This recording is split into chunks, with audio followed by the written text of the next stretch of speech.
because I'm telling everyone that is watching this that I'm not Marlin from Love Island. I am that girl that was once lost. Now she's found. I finally found her, and I've hugged her and I've held her, and that is who I am today. I hit my biggest rock bottom. Lost my baby, multiple abusive relationships, domestic abuse. He went to jail. My mum passed away, my dad did when I was younger. Eating disorders, rape, hand-to-mouth movement, right? I was self-soothing myself up until the age of 32. Take away the dummy, I'm gonna scream. Cocaine was my vice. I checked myself into rehab and I meditated for the first time. Kundalini, the serpent, overtook my whole body. When we're going through our shedding process, how difficult it can be, because in that process, you've let go of so much. From that day onward, I questioned my whole entire existence. We have moments where we just wake up and we're like, what is going on? What is this matrix that I'm in? Because our identity is the mask we think we should be for everyone else. And there are a lot of masks that I wore. The black sheep is the one that holds the magic. Keep polishing your mirror so that when others look into it, they can see themselves more clearly. And that is what I'm doing. Welcome to the Soul Revolution podcast, a space where stories find their voice and we find ourselves within them. The revolution starts within. Hi Soul Revolution family. Thank you for joining us once again, and as always, may God's light and grace be with you. I am beaming with excitement because for the last hour or so, I have been in laughter, conversation with my beautiful guest. We believe at Soul Rev that everything happens for a reason. Every encounter we have, every conversation, everything has significant meaning. And even before we understand what that meaning is, it begins to take shape. This beautiful lady reached out to us and was like, oh, I want to connect. And when Alex told me who it was, I was like, oh, okay. There's a reason why she's reached out. And there was something very familiar taking place inside of me. And then she arrived today and everything just clicked. So without further ado, we have the beautiful Malin Andersson with us today. Thank you so much for joining us. Thank you for having me. I'm so honoured and excited. How are you feeling?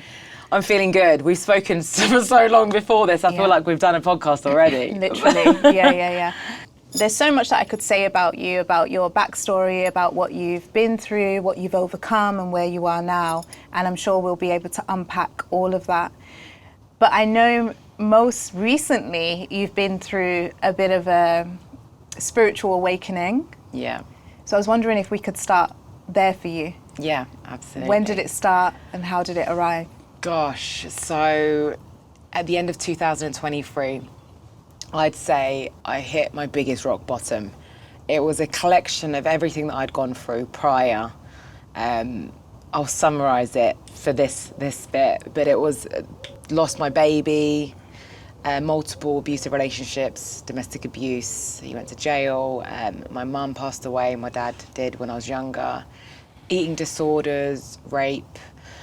And I accumulated all of that and I digested it into my stomach, but it was sat in my stomach for the whole time. And it got to the end of 2023, I was a new mum, I was alone, single parenting, and I turned to alcohol and cocaine was my vice.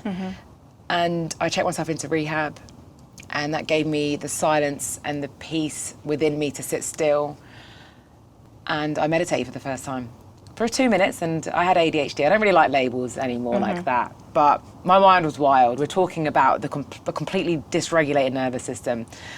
It took me ages to get into a state of trance, but I did 2 minutes of just a bit of breathing and wondering what I was having for dinner in my head, right? And I came out of rehab, and the next day I had my daughter back with me in bed, and I went to sleep, and it was around, I'd say 2, 3 in the morning. This electric just went through my whole body and my life changed the next day completely. And what I had Googled was that I was having a Kundalini awakening, but of course I didn't have a clue what it was because I didn't know. I'd always been a little bit spiritual on the sense of external. Got the crystals, got the incense, all the gear and no idea, you know what I mean? Got the tattoos, but these portals hadn't activated yet. Yeah. And lo and behold now, the Kundalini, the serpent, just overtook my whole body for the past 2-3 years. That sounds really weird. It overtook my body, but it doesn't sound weird. It cleansed each chakra, and forced me to look within at parts of myself I didn't even know existed, the shadow parts. And that's what I've been dealing with, and it's coming to a close, I'm hoping. Only recently, very recently, it's done a lot of shedding. Talk to me about the electricity that ran through your body. So all I can describe is that it was this electric sensation of like this, like an electric shock. It ran through my feet, up into my head for a few minutes, and I snapped out of it because I was like, what is that? And I looked at my daughter, she was fast asleep, obviously, didn't have a clue.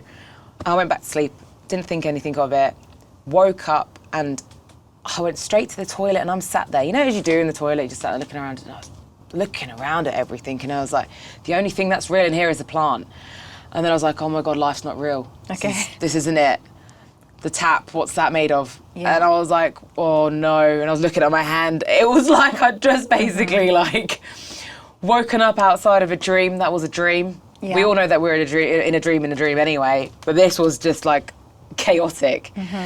And then from that day onward, I questioned my whole entire existence and the system that we're in and my whole life that I'd been living up until that very moment.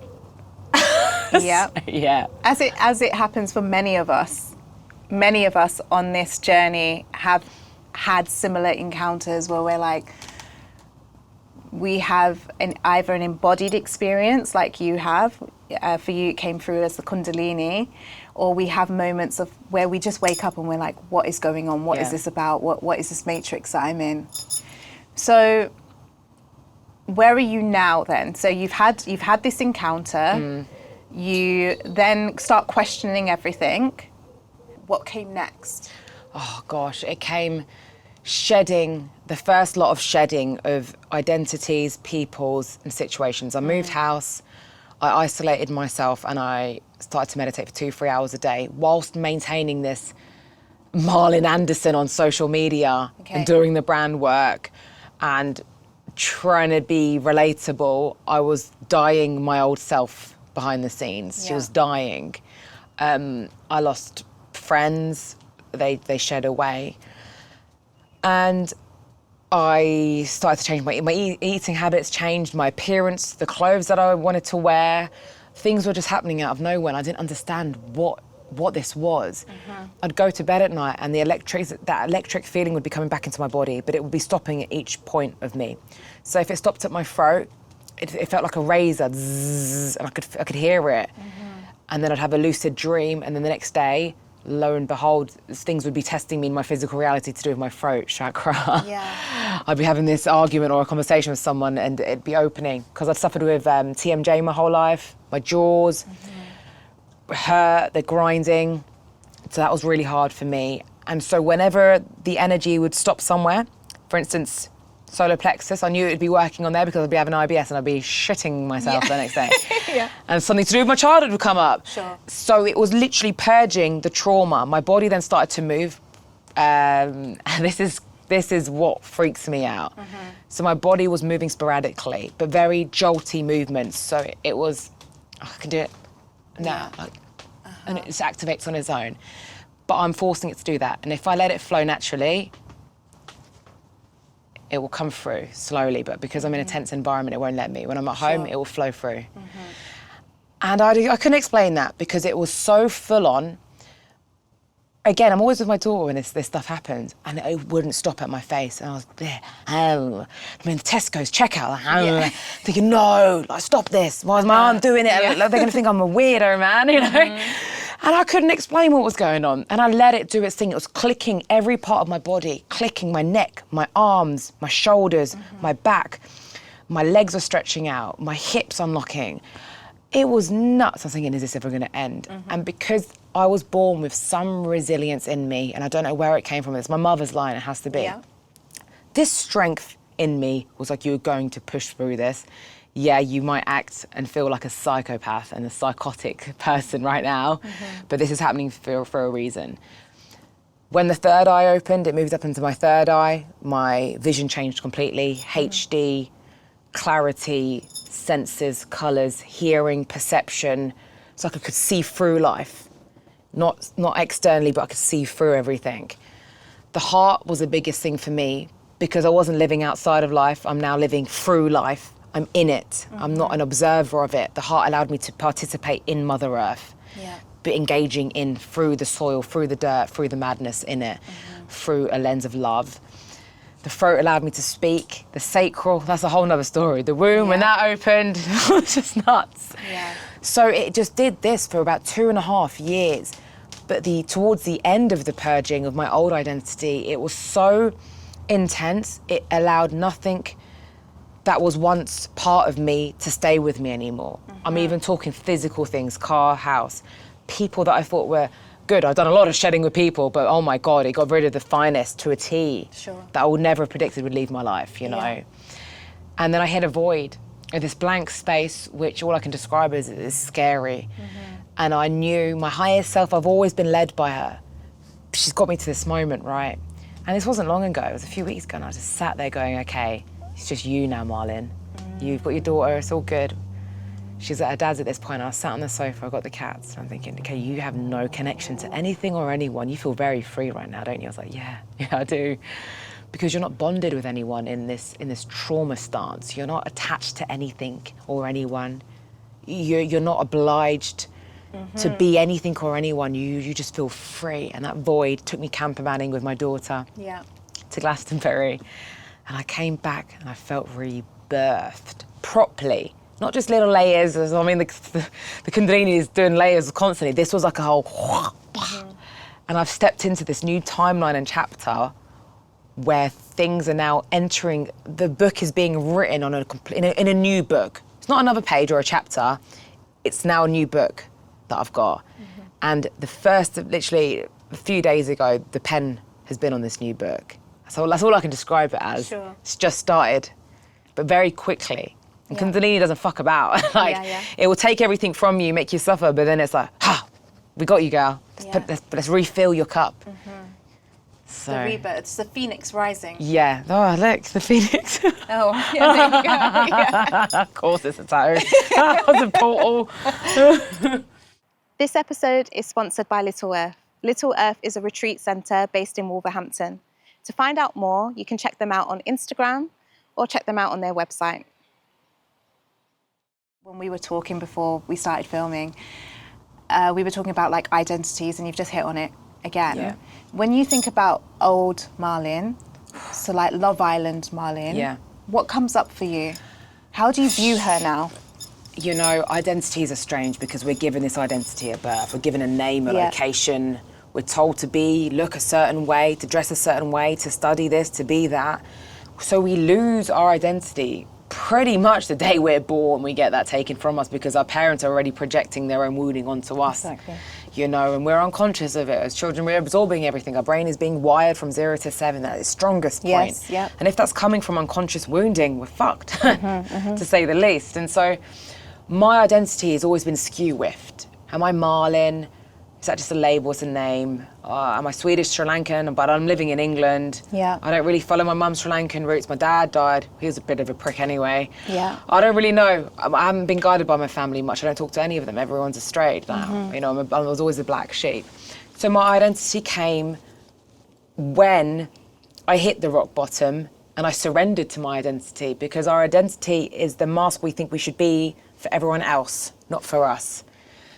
And when I let go of the masking, and there were a lot of masks that I wore the mask of Love Island, I wore the mask for my management, I wore the mask for the people that follow me, I wore the mask for my family, I wore the mask for friends, I wore the mask for partners. It was a mask for every occasion. I'd go into my closet and take out the mask, and I'd be like, this one today. And I threw it all away, and I astral traveled that night. I used to suffer with sleep paralysis a lot. And I astral traveled, and I felt what it felt like to leave my body and my soul just be. And that's when I knew. I flew across the ocean, and I could hear the birds singing.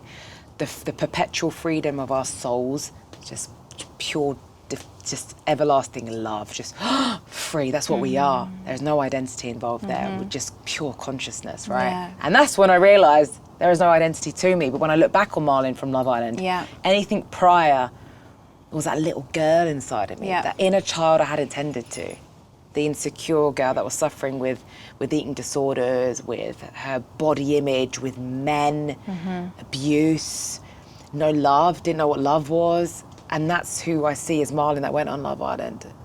And funnily to this day, people see me as that because they're seeing me from a place of their own, where they're at, right? So some still see me as Malin from Love Island, some know my growth and they've witnessed it and they follow me on my whole journey and they see that. But I'm so grateful to be on this podcast with you today because I'm telling everyone that is watching this that I'm not Malin from Love Island. I am that girl that was once lost. Now she's found. I finally found her and I've hugged her and I've held her, and that is who I am today.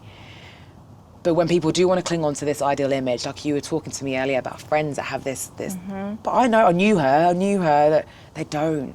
Yeah. Because I didn't even know myself. How could they know who I was? And if we're not changing every day, if we're not evolving, something's going wrong here. We're made to adapt and to push forward. We're made to constantly shed and to change and to evolve. But a lot of people are stuck in the system of looping. Yeah. Because that's all they know. It's safety to the nervous system. The nervous system relates to that, so they're stuck there. But that's not what we're not meant to do. That we're meant to ascend constantly. Beautiful. Sorry, that was a No, wonderful. There's such power in what you're saying, and there's such resonance. And I think if, for those of you that are watching and are, vulnerable with yourselves, just looking back at your own journeys, you'll see how far you've come. So therefore, to have the world project onto you that you are still an identity from how many years ago? 9 years. Right. 9 years ago. 9 years ago. What on earth? I don't even know who I was a week ago. Right, and that's because we're constantly evolving and we're constantly growing, There is something about when we're going through our shedding process, how difficult it can be, because in that process, you've let go of so much. So you've let go of home, car, you had was it a car accident you had last year? What happened? No, I had a brand new BMW. I had just shaved my hair off actually a few weeks before that, and I was driving the car with my daughter in it. It was a petrol, brand new, nice car, right? This was the ego Malin that bought that. And I'm driving, smell smoke, it just burst into flames. I just grabbed my daughter, ran out, and it shed. And I haven't had a car for it. They've given me a hire car, they just took it off not long ago. And so I had no car. Yeah. I have no car currently. And all these identity, past versions, whatever isn't aligned, it cannot stay with you. It has to fall away. It's quantum physics. It's the law of the universe. Yeah. It's the laws. It has to go. But when your nervous system expands through the uncomfortableness, you're then opening up your nervous system to be able to hold all this new good stuff, right? But it's uncomfortable to grow. Yeah. It's not nice. It's like growing pains. It's not easy, and I think we talk about, in this space, we talk about expansion and we talk about enlightenment, and there is so much joy and bliss and there is ease that comes with it. But when you're actually going through the change, the metamorphosis. Yeah, it's horrible. Yeah. It's very difficult because the familiar becomes unfamiliar, but it's all you've ever known. Yeah. And then you're in this void-like state, which is, there's so much more, but I don't know what that is yet. Yeah, but though, something's telling you that you know. Yeah. And I used to go against my higher self because my ego would get involved, be like, no, go get a real job and do something normal, man. You're going crazy, like all this spiritual woo-woo, because that voice wants to keep you safe to what you once knew. And then I'm thinking, should I have got rid of those friends? Because they didn't do anything like that, but no, Malin. Yeah. They weren't for you. Something better is there. You just have to trust in the unknown. But as humans, how do we trust in something that we can't see because of a lot of our pineal glands are closed, right? Yeah. So we're just trusting life based on what we can see right in front of us. But because I had this faith, my whole life I had faith to try to carry on. Despite all the trauma and the pain that I endured, I just pushed and persevered. I knew that if I could go through that, I could go through this. Yeah. If you're enjoying this episode, please like, share, comment, and subscribe. We'll be deeply appreciative. Join our revolution. The revolution starts within. What would you say if we could bring Love Island Malin in front of you now? Yeah. What would you say to her? I'd look at her and I'd tell her to brace herself because what she thought she wanted then isn't what she needed. She wanted to go get papped, be seen with people, be loved, want the attention, want to find a boyfriend, settle down. she didn't even love herself. Yeah. So that all of that was impossible. And she relied a lot on her family and people that she thought loved her, but they didn't have her intentions at heart. That was the biggest lesson of mine. It was people wanting things from me. Always had the wrong intention with me, and always was used. You know, people took, drained me, and I kept giving, and I never had power for myself. And I wish I could have told her that. Stand in your ground and take authority over your own choices and stuff. So. And we really want to honour Love Island Malin as well, because without her you wouldn't be here now, right? No, so definitely. There is this stripping away of the old, and you're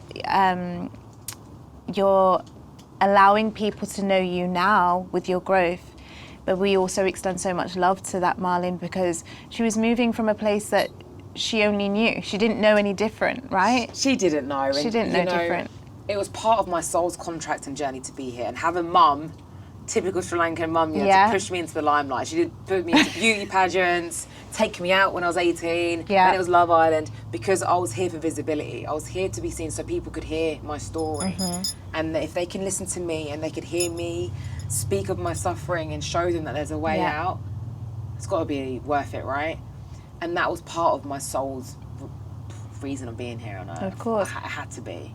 And it takes so much, what you're doing now, by the way, takes so much bravery and courage. You know, it's not easy to recognise, actually back then I was moving from this place. Yeah. I've now evolved and I've grown, and now actually I'm here and this is what I'm doing. It takes a lot of courage. So I just want to honour that, for you coming on here and being so open. You just hit on the fact that you know that your voice should be heard in a way where you talk about the suffering, and you talk about, I guess, the journey of suffering. Yeah. So if it's okay with you, I'd like to talk about the loss of your child, if you feel comfortable. With suffering is a funny one, because we can become slaves to our suffering, right? And I had that victim mentality for a long time. I thought, okay, I'm helping people with the suffering, but I'm still clinging on to that Identity again. Right. Yeah.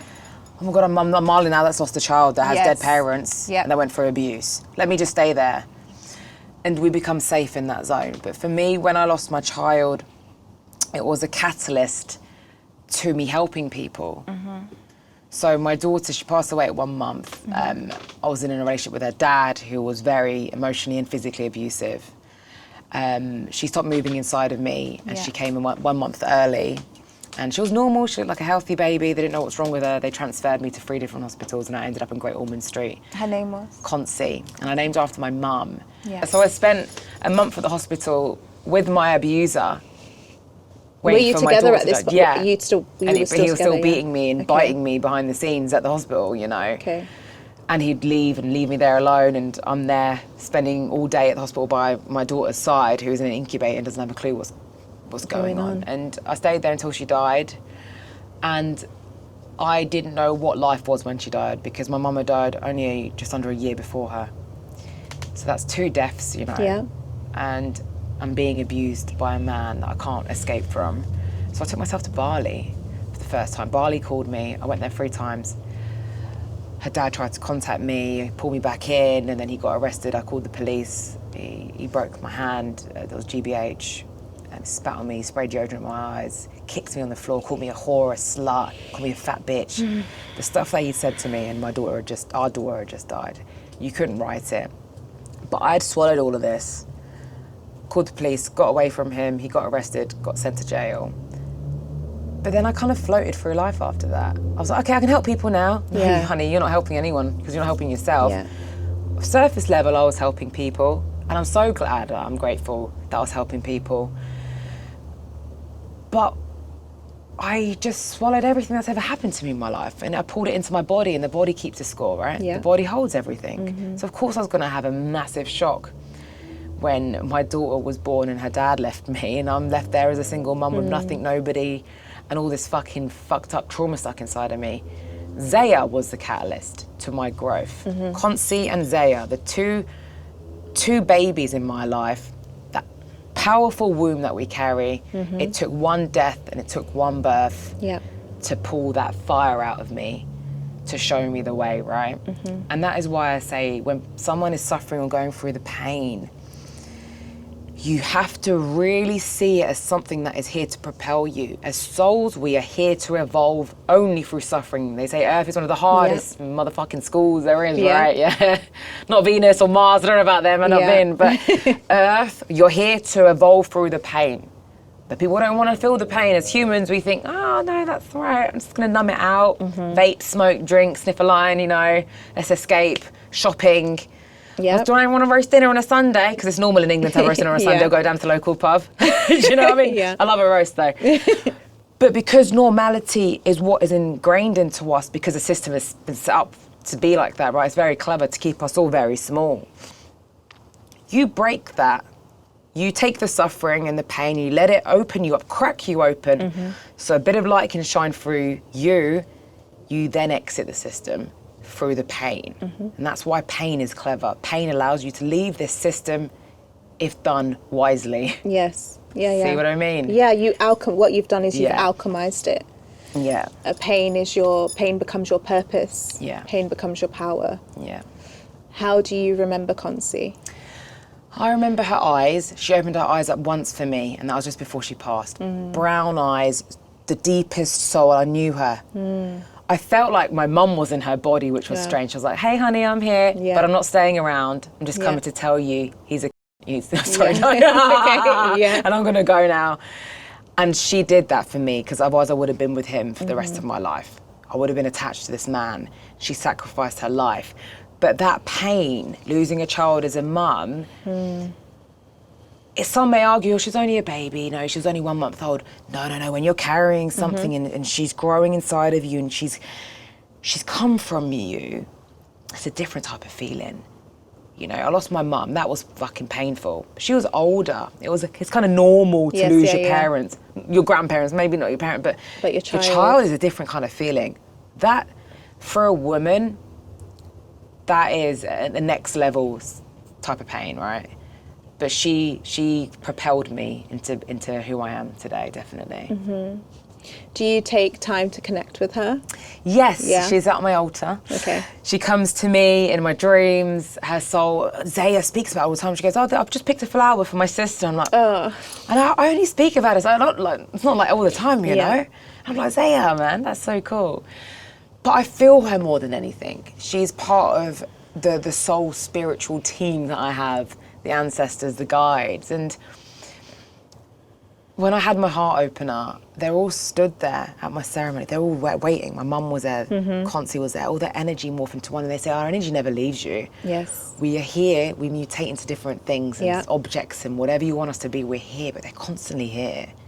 So we're never alone. It's if we're capable of tapping into that space and feeling them and letting them come through to us. Absolutely. So yeah. Yeah. Beautiful. Thank you. How do you feel when you talk about it? Do you feel... I feel good now. Yeah. I never used to though. Sorry, I'm scared. No, it's all right. Get comfy. Yeah, I never used to. I'd talk about it like it was something that happened to somebody else. Yeah. Now I've integrated that pain and that I've transmuted it. I've let it go. Whereas before I hadn't processed it at all. So it was a struggle for me. Yeah. And how about mum? How do you remember mum? Mum, feisty little Sri Lankan woman, you know, 5 foot, Malin, you bloody, all the time, telling me off, telling me to date a doctor, you know, one of them. Or find a rich man, you know, be famous, be on the news, be weather woman, anything to be on TV, you know. Do you know what I mean? I'm mad. Gosh, no wonder I ended up on Love Island, jeez, she had a plan. Lovely, courageous woman, strong as anything. 6 sisters, a brother, beaten back and booed by her parents, lived in poverty in Sri Lanka in a little slum, you know, shanty town. Left the country, became a nun, provided for me and my siblings, and did everything in her power to give us life. But what I did see was she lost herself to provide for us, but couldn't provide us with emotional availability. Okay. And my mother wound was something that I found very difficult to overcome on this journey of awakening. Because number one, she's not here in the physical. I cannot ask her questions, so I have to meditate to her. Like, yo, mum, what do you do? She'll come up to me in our dreams and she'd communicate in symbols. Very much here.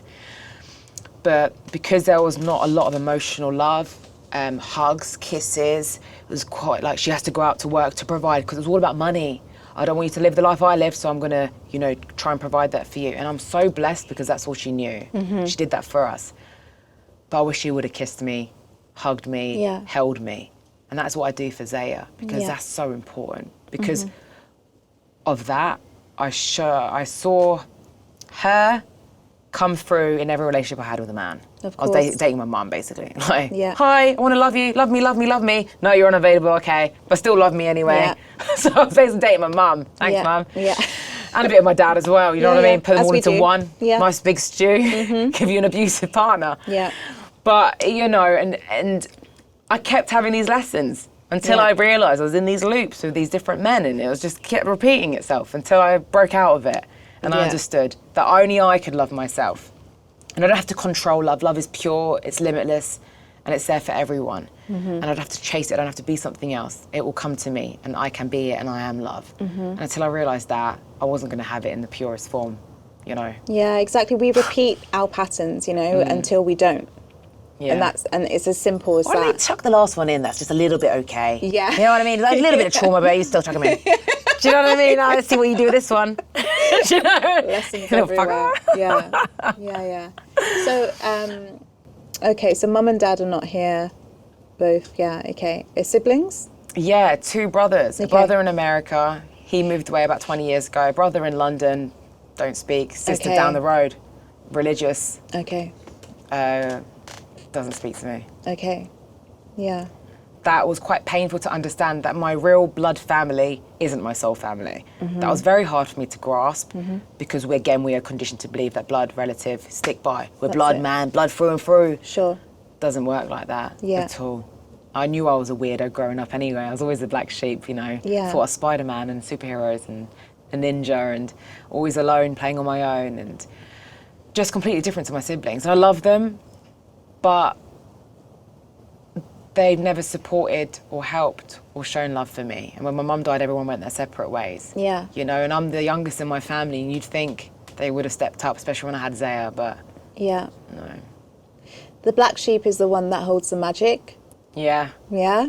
Yeah. So Oh, yeah. the black sheep is the one that holds the magic.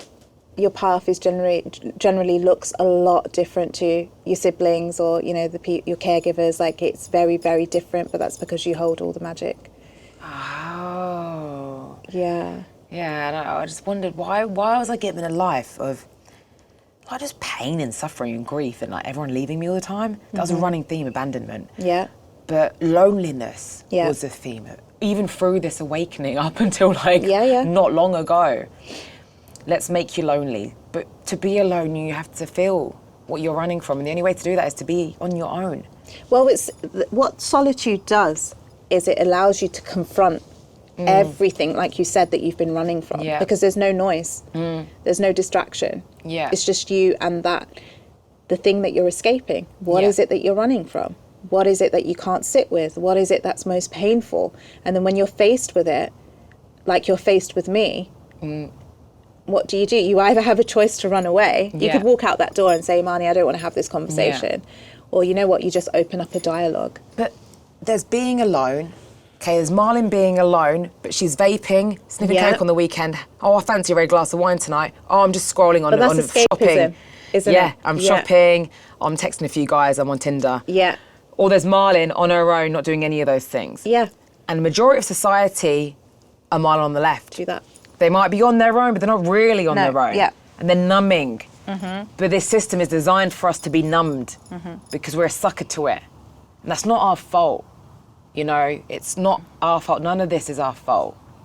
We're just here to witness and have awareness to it and evolve through it. Yeah. But when I became Malin on the right, just me, nothing else, right? That was painful. Of course. I was like, there's nothing to feel in my mouth. Yeah. Yeah. And then it all came out. Anger, grief, screaming, shouting, crying, pain, confusion. It's because all of that was just living in me. It needed to escape. It needed an outlet. Yeah. Yeah. But you gave yourself the permission and the space to do it. You didn't run away from it. You No. didn't escape it. And why did you not? there's only so many vapes you can vape, do you know what I mean? Yeah. I had enough of it. You had enough of it. And I knew that the minute that went, it was gonna it's a dummy. It's the mother, it's the breast, in the mouth, food, emotional. It's the oxytocin we get when we're children. Because I never had that, was the hardest thing for me to crack. Sure. Hand to mouth movement, right? Yep. I was self-soothing myself up until the age of 32, and I didn't know why. Take away the dummy, I'm gonna scream.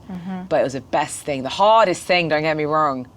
And you take away that, and you release the pain, and I feel like I can fucking finally breathe. My heart has become open, and nothing is clouding any part of me. I just feel like I'm here and I'm okay. It's fine now. Yeah. You know. Yeah. Took a while. Yeah. 32 years.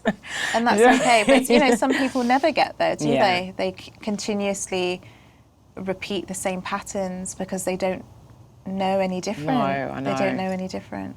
Oh, I didn't know any different. Even when you know different, sometimes you still choose not to. Yeah, Yeah, exactly. I Even when did. you know different. Sometimes I think, you know, people come into this space as well and they think, okay, now my life is going to be like I'm enlightened, you know, I No. know. And it doesn't work like that. No. You're constantly confronted with yourself in different ways. Oh my gosh, massively. Constantly. It's not like I had an awakening and I quit alcohol, drugs, vaping, food, Yeah. shopping, wrong men. Oh no, Yeah, yeah. my lessons weren't learned. It kept going back and forth, the spiral, the awakening, you know, and until you start to get closer and closer. And when the time is right, it will drop off when it needs to, Yeah. you know. So. Our lesson is almost like, our lessons in life is almost to unlearn the lessons. Absolutely, And unlearning takes a long time. very much. Yeah.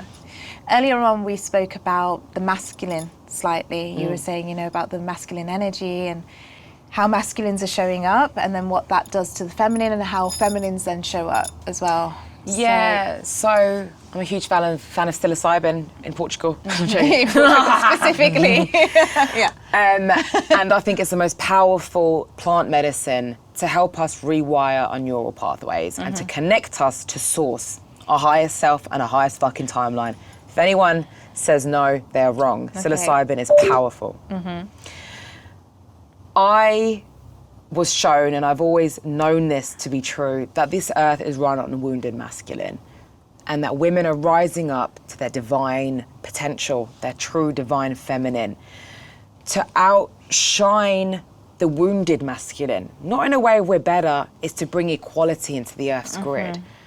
Because women have been suppressed because of the wounded men.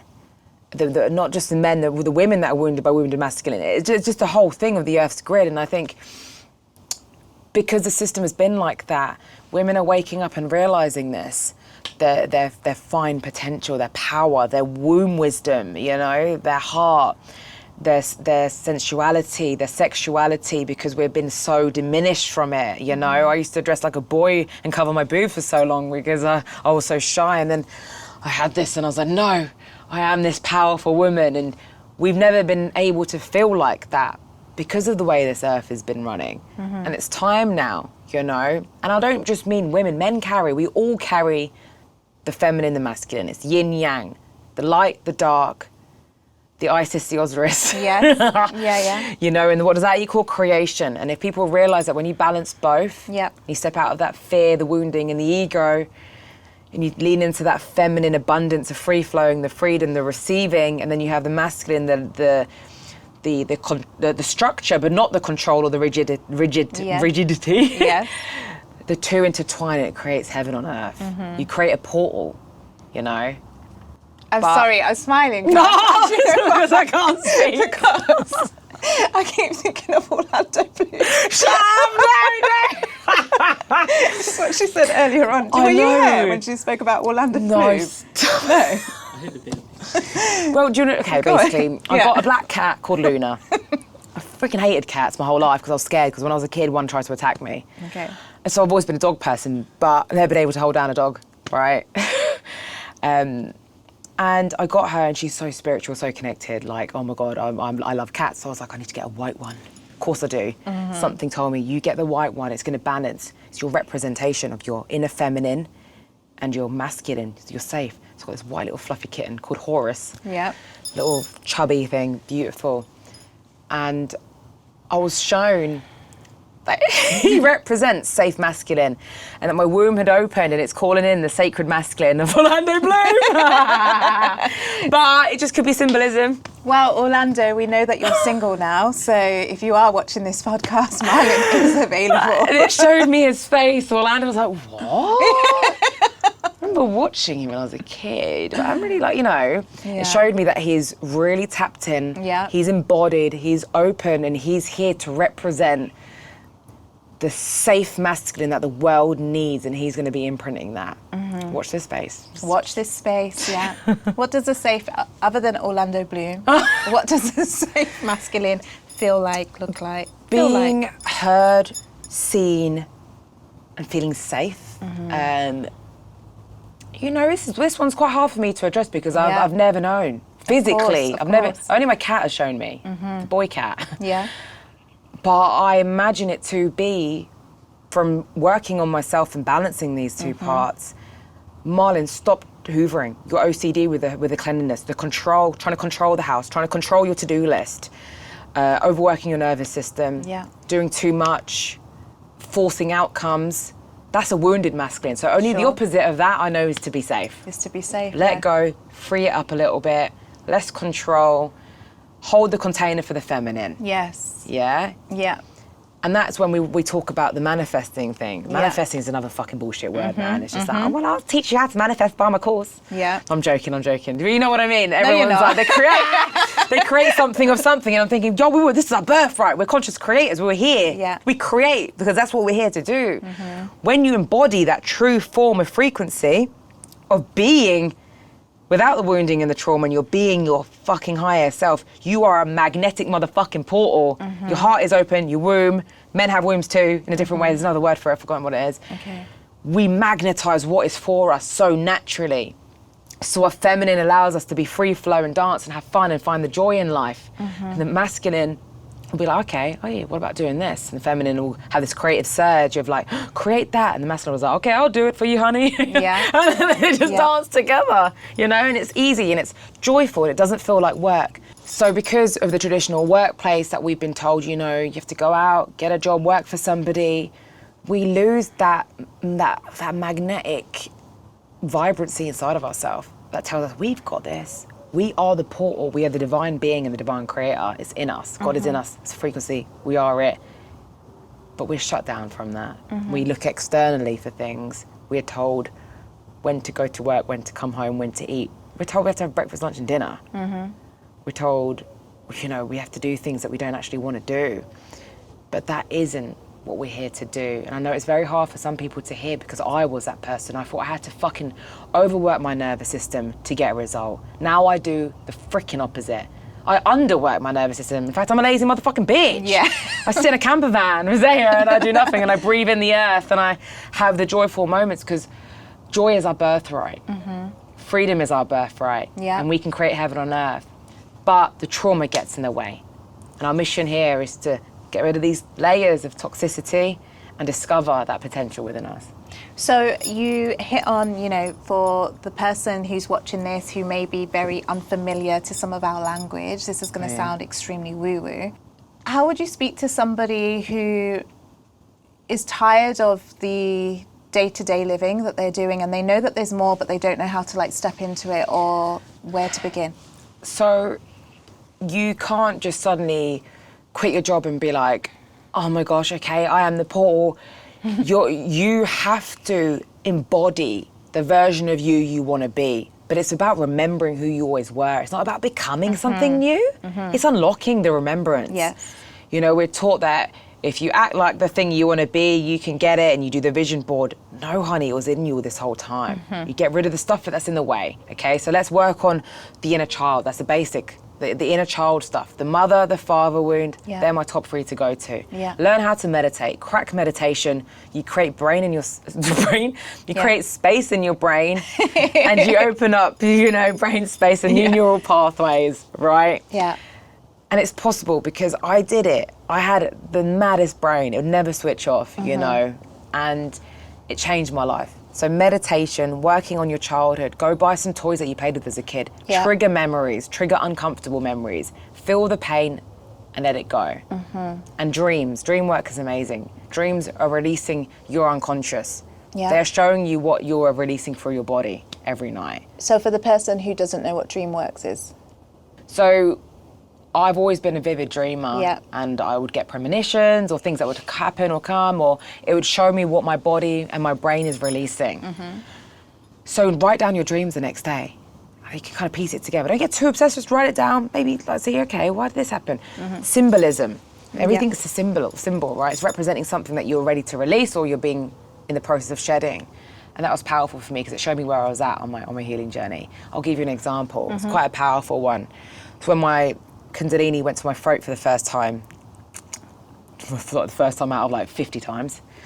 And I was working on my throat area, the throat chakra, being seen, communication, heard, visibility for the right reason, speaking when you need to speak, not over speaking, not overselling yourself. Yeah. Your external reality matching your internal world, the gateway, right? My mum, so my dream that night, my mum was there. I was an adult on the toilet. So when I was a child, I'd do a poo on the toilet, but like, Mom, I'm ready now. Yeah. She'd be like, oh, yeah. She would take hours to come and wipe my bum. Okay. I'd be like, Mom, I'm ready. She never came. And then she'd come after 2 hours, and I started singing on the toilet on my own as a kid. It makes me really emotional, because that little girl didn't know, just waiting, but she never heard me. My dream, I was an adult sat on the toilet, and I went, Mom, I'm ready now. She came to me, she went, Malin, I'm here now, I can hear you. I hear you. And my whole body was like, whoa. And the TMJ, the jaw, the grinding started to relieve. So the dream was so powerful to me because I knew exactly what it was doing. But it's those things we don't understand. When we're a child, it's how detailed this shit goes. It's very detailed. The healing is detailed. It's not just, oh yeah, I did a bit of paperwork today on my mother wound. No. Yeah.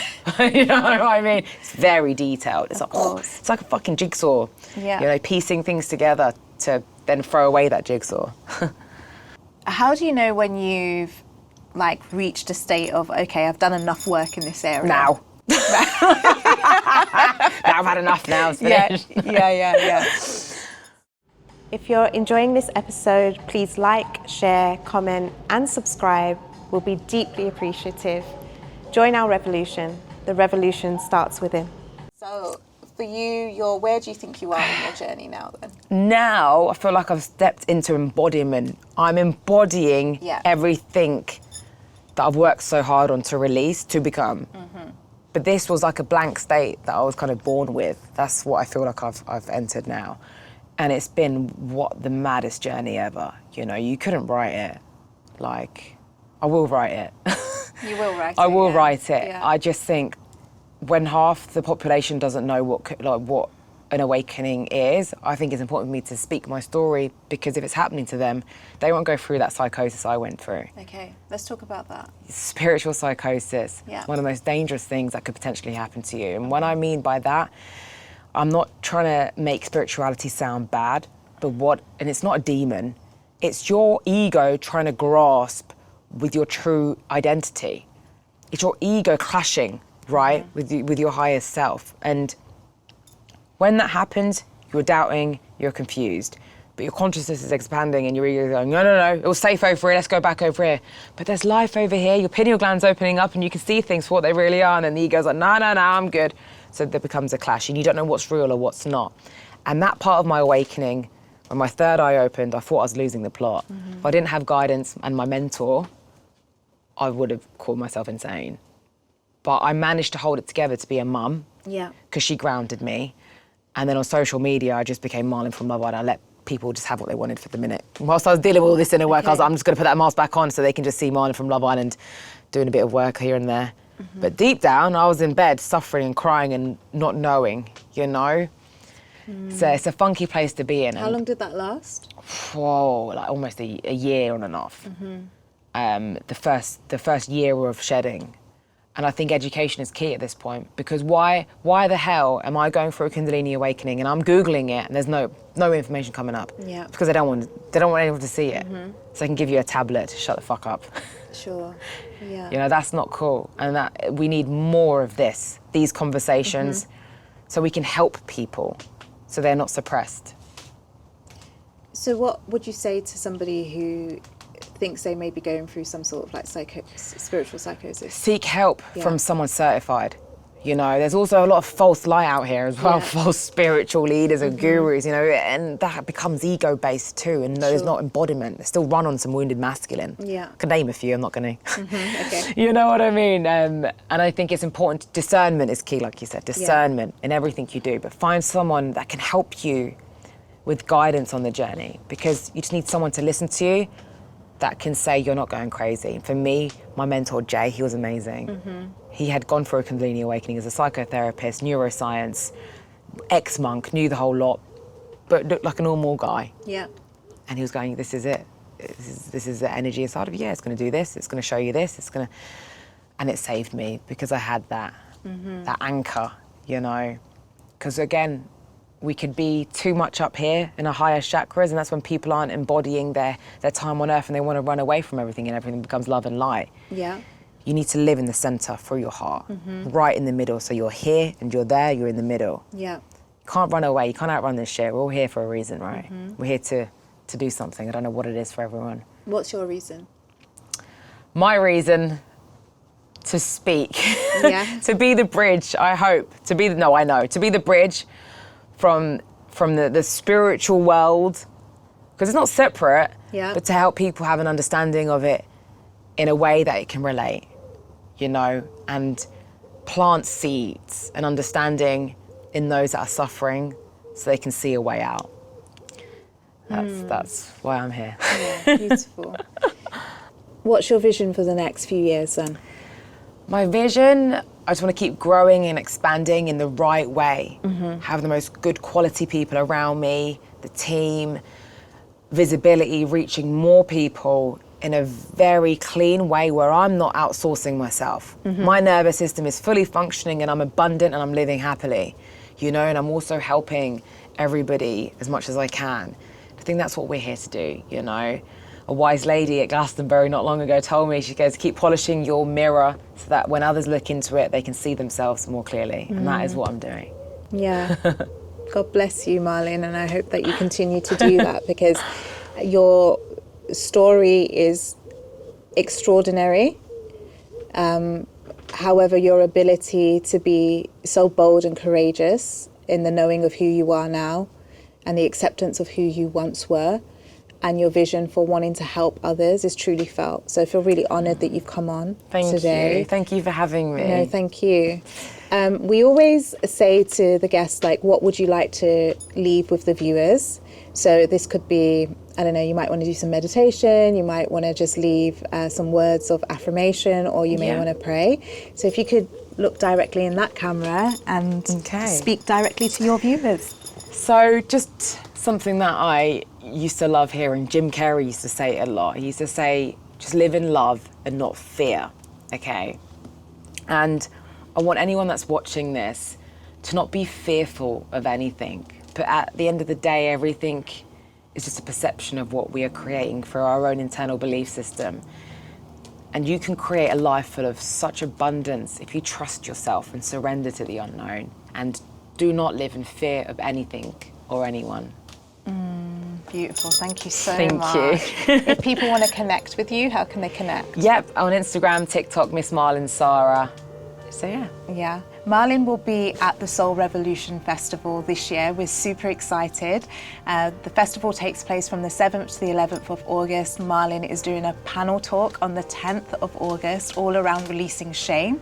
It's going to be super powerful. Come and connect, come and say hi to her, and come and join us at this year's festival. The theme is freedom. Malin, you have brought so much freedom through this conversation, so thank you so much. Thank you. And God bless you. Thank you. Thank you. May peace and love and light, grace and ease be yours. Thank you so much. The revolution starts within.